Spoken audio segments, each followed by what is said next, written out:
বন্ধুরা, হাতে যদি 5 মিনিট সময় থাকে তাহলে চুলায় চা বসিয়ে দিয়ে এভাবে তৈরি করে নিতে পারবেন নিরামিষ কেক। যারা ডিম খেতে চান না তাদের জন্য এই রেসিপি। আসুন কিভাবে তৈরি করে দেখতে থাকুন। কম সময়ে কম উপকরণেই হয়ে যায়। আসসালামু আলাইকুম বন্ধুরা, লাইলা কিচেন টুয়েলে আপনাদের সবাইকে স্বাগতম। বন্ধুরা কেমন আছেন? আশা করছি আল্লাহর অশেষ রহমতে সবাই ভালো আছেন। আলহামদুলিল্লাহ, আমিও ভালো আছি। আজকে আরো একটা রেসিপি নিয়ে আপনাদের সঙ্গে শেয়ার করতে আসলাম। প্লিজ একটা লাইক দিয়ে পুরো ভিডিওটা দেখতে থাকুন। এখানে ময়দা নিয়েছি 2 কাপ।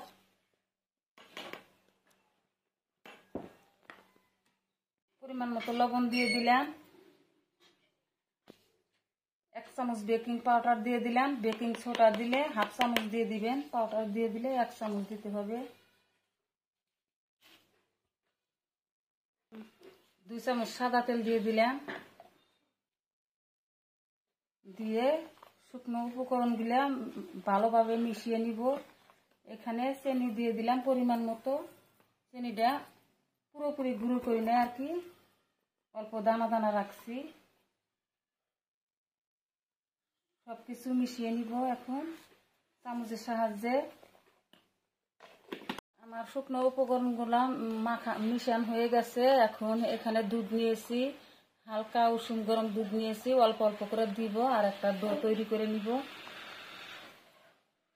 একেবারে দিব না, লাহে লাহে অল্প অল্প দিব আর চামচের সাহায্যে মেখে নিব। এখানে আমি চামচটা দিয়ে দিব, এখন হাত দিয়ে মেখে নিব ভালো করে।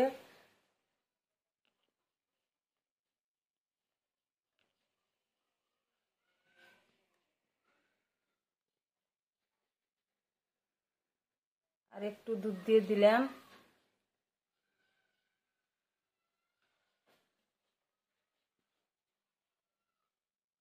ওটা 2-3 মিনিটের মতন ভালো করে মেখে নিয়েছি। এখন হয়ে গেছে ডোটা। এখন শেপ দিয়ে দিব রেসিপিটা। বিস্কুটের চা বসিয়ে দিয়ে পারবেন মাত্র 10 মিনিটের মধ্যে। একটু সাদা তেল মাখিয়ে নিলাম।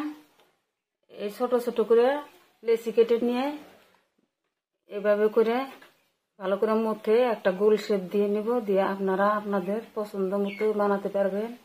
আমি আমার পছন্দ মতো বানাবো বিস্কুটটা।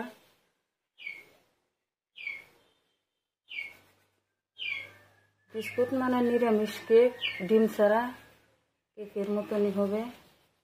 এভাবে করে শেপ দিয়ে নেব। 2 মুড়া চোক্কা করে নিব। নিয়ে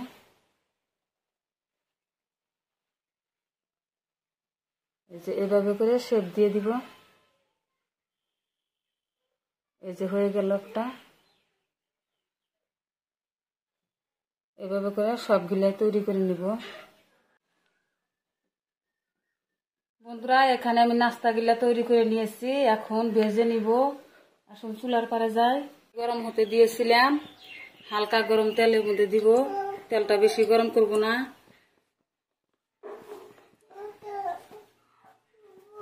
একটা একটা করে দিয়ে দিব। এখন হালকা আছে ভেজে নিব। এক পিঠ হয়ে গেছে, আর এক পিঠ উল্টে দিব।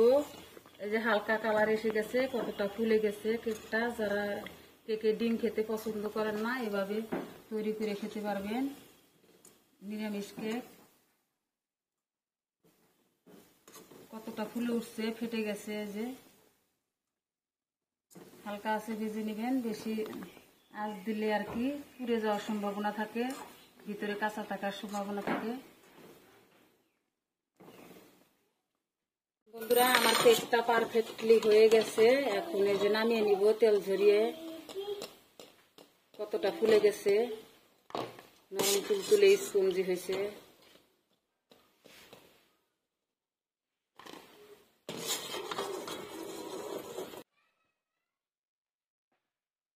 আমার তৈরি করা হয়ে গেছে